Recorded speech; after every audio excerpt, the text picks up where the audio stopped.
समुद्र में डूबा अमेरिका का जंगी बेड़ा अब्राहम लिंकन। कतर और बहरीन में अमेरिकी डिफेंस सिस्टम तबाह। अमेरिका का लड़ाकू विमान ईरान ने मार गिराया। ईरान के हमले में 560 अमेरिकी सैनिकों की गई जान। ईरान के supreme leader ayatollah Ali Khamenei की जान लेना अब अमेरिका और इजराइल दोनों को ही भारी पड़ गया है। बदले की आग में जल रहे ईरान ने ताबड़तोड़ पलटवार किया है, जिसके बाद पूरा मिडिल ईस्ट जंग में फंस गया है। ईरान हर उस जगह पर मिसाइल और ड्रोन से हमले कर रहा है जहां जहां अमेरिका की मौजूदगी है। अमेरिका के हर सैन्य बेस पर ईरान हमले कर रहा है और खबर तो यह भी आ रही है कि अमेरिका का सबसे खतरनाक aircraft carrier USS Abraham Lincoln पर भी हमला हुआ है।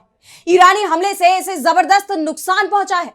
अब ये एयरक्राफ्ट कैरियर कहां है, इसे लेकर फिलहाल कोई बड़ी अपडेट नहीं आ रही है, लेकिन ईरान का दावा है कि उसने अमेरिका के इस जंगी बेड़े को समुद्र में डुबो दिया है, जिसके बाद अमेरिका के राष्ट्रपति डोनाल्ड ट्रंप अब ईरान से दोबारा बातचीत शुरू करने की बातें कहने लगे हैं। लेकिन ईरान ने भी साफ कह दिया है कि अमेरिका या इजराइल से वो कोई बात नहीं करेगा। जंग उन्होंने शुरू की है, लेकिन खत्म ईरान करेगा। सुप्रीम लीडर की मौत का बदला जरूर लिया जाएगा।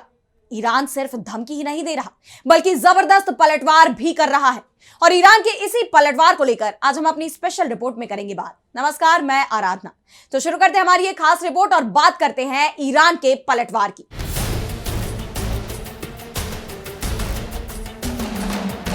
तो अमेरिका और इजराइल के बीच चल रही जंग में ईरान का पलटवार तेज हो गया है।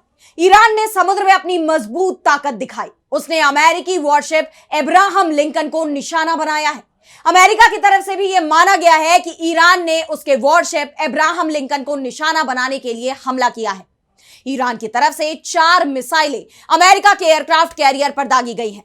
ईरान का कहना है कि उसके सिक्योरिटी फोर्स की तरफ से दागी गई मिसाइलों ने यूएसएस अब्राहम लिंकन को सफलतापूर्वक हिट किया है, जिसके चलते इस जंगी जहाज को भारी नुकसान हुआ है। इस एयरक्राफ्ट कैरियर को लेकर ईरान की तरफ से खबर आ रही है कि उसके दोस्तों ने इसमें मदद की है।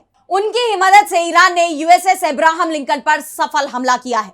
हमले के बाद यह युद्धपोत समुद्र में डूब गया या फिर भारी नुकसान के बाद यह जंग के काबिल ही नहीं बचा, इसे लेकर अभी कोई भी बड़ा अपडेट सामने नहीं आया है। लेकिन यह जरूर कहा जा रहा है कि इस युद्धपोत को नुकसान हुआ है। अगर यूएसएस अब्राहम लिंकन समुद्र में डूब जाता है तो फिर मिडिल ईस्ट में अमेरिका की जंग लड़ने की क्षमता ही खत्म हो जाएगी। ईरान को डराने के लिए अमेरिका ने सबसे पहले इसी एयरक्राफ्ट कैरियर को भेजा था और ईरान ने भी साफ कह दिया था कि अगर जंग होती है तो वो अमेरिका के इस एयरक्राफ्ट कैरियर को निशाना जरूर बनाएगा। और अब जंग के 48 घंटे के अंदर ही ईरान की तरफ से जो कहा गया था उसे करके दिखा दिया गया है। ईरान अब अमेरिका के हर ठिकाने पर हमला कर रहा है। उसकी तरफ से दावा किया गया है कि उसने कुवैत में अमेरिका का एक F-15 विमान मार गिराया है। सोशल मीडिया पर वायरल वीडियो में विमान को हवा में आग की लपटों में घिरा हुआ देखा जा सकता है। फुटेज में यह भी दिखाई देता है कि विमान कुछ देर तक हवा में चक्कर लगाता रहता है और फिर नीचे गिर गया। हालांकि पायलट के सुरक्षित होने की जानकारी सामने आई है। अमेरिका का कहना है कि विमान क्रैश हुआ है, लेकिन ईरान दावा कर रहा है कि उसकी मिसाइल ने इस विमान को मार गिराया है। अभी तक अमेरिकी सेना और कुवैत की तरफ से यह साफ नहीं किया गया कि दुर्घटना तकनीकी खराबी के कारण हुई या किसी हमले का नतीजा थी। सिर्फ इतना कहा गया है कि उनका एक लड़ाकू विमान क्रैश हो गया है। F-15 लड़ाकू विमान कितना खतरनाक है वो इसी बात से समझा जा सकता है कि अमेरिका ने इस विमान को सिर्फ नेटो देशों को ही दिया है। नेटो के अलावा अमेरिका ने इसे इजराइल और अपने कुछ महत्वपूर्ण रणनीतिक सहयोगियों को ही बेचा था। यह विमान अमेरिका के F-35 लड़ाकू विमानों के बाद सबसे ज्यादा महत्वपूर्ण विमान माना जाता है। ऐसे में अगर ईरान का यह दावा सच होता है कि उसने अमेरिका का F-15 लड़ाकू जेट मार गिराया है तो फिर यह अमेरिका के लिए बहुत बड़ी चिंता की बात होगी। वैसे ईरान ने अमेरिका का सिर्फ F-15 ही मार नहीं गिराया, बल्कि उसकी तरफ से तो यह भी दावा किया गया है कि उसकी मिसाइलों ने कतर और बहरीन में अमेरिका के डिफेंस सिस्टम को भी तबाह कर दिया है। IRGC की तरफ से इसे लेकर एक बयान जारी किया गया है, जिसमें कहा गया है कि कुवैत में अली अल सलेम एयरबेस, जिसका इस्तेमाल अमेरिका कर रहा था, अब वो पूरी तरह से बंद कर दिया गया है। ईरानी सेना का कहना है कि उसने अमेरिकी बेस पर बैलिस्टिक मिसाइलों और ड्रोन से हमला किया था, जिससे यह बेस पूरी तरह तबाह हो गया है। यहां तैनात कई अमेरिकी सैनिकों की जान चली गई है। कुवैत के इस अमेरिकी बेस पर ईरान का हमला इतना खतरनाक था कि बेस अब इस्तेमाल करने के लायक ही नहीं रह गया और इसीलिए इसे अमेरिका को बंद करना पड़ा है। कुवैत के अलावा बहरीन में यूएस नेवी के main base naval support activity Bahrain, जहां यूएस 5th फ्लीट का हेडक्वार्टर है, उस पर भी ड्रोन से हमला किया गया है, जिससे कमांड सेंटर और सपोर्ट स्ट्रक्चर को काफी नुकसान पहुंचा है। कतर और बहरीन में यूएस बेस को तबाह करने के बाद मिडिल ईस्ट के दूसरे देशों पर ईरान के हमले तेज हो गए हैं। ईरान की अधिकांश मिसाइलों को रोकने में अमेरिका का डिफेंस सिस्टम नाकाम साबित हुआ है। अमेरिकी मीडिया में खबरें यह भी चल रही हैं कि ईरान ने अमेरिकी डिफेंस सिस्टम में छेद कर दिए हैं। ईरान की तरफ से एक और दावा किया गया है।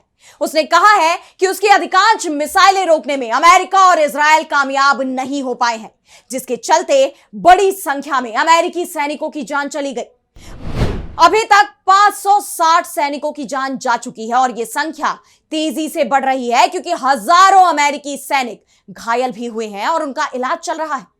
तेहरान इन हमलों को अपनी सॉवरेनिटी की रक्षा करने और अपने दुश्मनों को करारा जवाब देने में एक बड़ी कामयाबी के तौर पर पेश कर रहा है। यानी जंग की शुरुआत में ही अमेरिका को बड़े झटके लग रहे हैं। ईरान उस पर भारी पड़ रहा है। अमेरिका अपने जिन हथियारों के दम पर दुनिया को धमका रहा था, वो हथियार ईरान के सामने काम करते नहीं दिख रहे। अमेरिका और इजराइल का पहला हमला जरूर ईरान को गहरी चोट दे गया, लेकिन यह अमेरिका की तरफ से ईरान के साथ किया गया धोखा था, क्योंकि ईरान के साथ वो उस वक्त बातचीत कर रहा था और ईरान को अमेरिका पर भरोसा करना ही भारी पड़ गया है। और अमेरिका के पहले हमले में उसके supreme leader Ayatollah Ali Khamenei की जान चली गई। लेकिन अब ईरान संभल चुका है। उसने ट्रंप को साफ कह दिया है कि अब उसके साथ कोई बातचीत नहीं होगी। जंग अमेरिका ने शुरू की है और इसे खत्म ईरान को ही करना है। वैसे अमेरिका की तरफ से भी ईरान पर जोरदार हमले हो रहे हैं। रिपोर्ट्स के मुताबिक अमेरिका और इजराइल ने पिछले 2 दिनों में ईरान के अंदर 2000 से ज्यादा लक्ष्यों पर हमले किए हैं। इनमें मिसाइल भंडार, एयर डिफेंस सिस्टम, नौसैनिक अड्डे और अन्य अहम सैन्य ढांचे शामिल बताए जा रहे हैं। और इसके जवाब में ईरान ने भी 1000 से ज्यादा टारगेट्स पर हमला किया है। इजराइल के अंदर से खबरें सामने आ रही हैं कि ईरान के हमले से उसकी 200 इमारतों को नुकसान पहुंचा है। कई बिल्डिंग मलबे में तब्दील हो गई हैं। इजराइल में हर घंटे ईरान का एक बड़ा हमला हो रहा है, जिसके चलते वहां के शहर तेजी से मलबे में बदलते दिखाई दे रहे हैं। वैसे जंग का नुकसान पूरी दुनिया को ही होता दिखाई दे रहा है, क्योंकि जंग शुरू होते ही ईरान ने हॉर्मुज स्ट्रेट को बंद कर दिया है।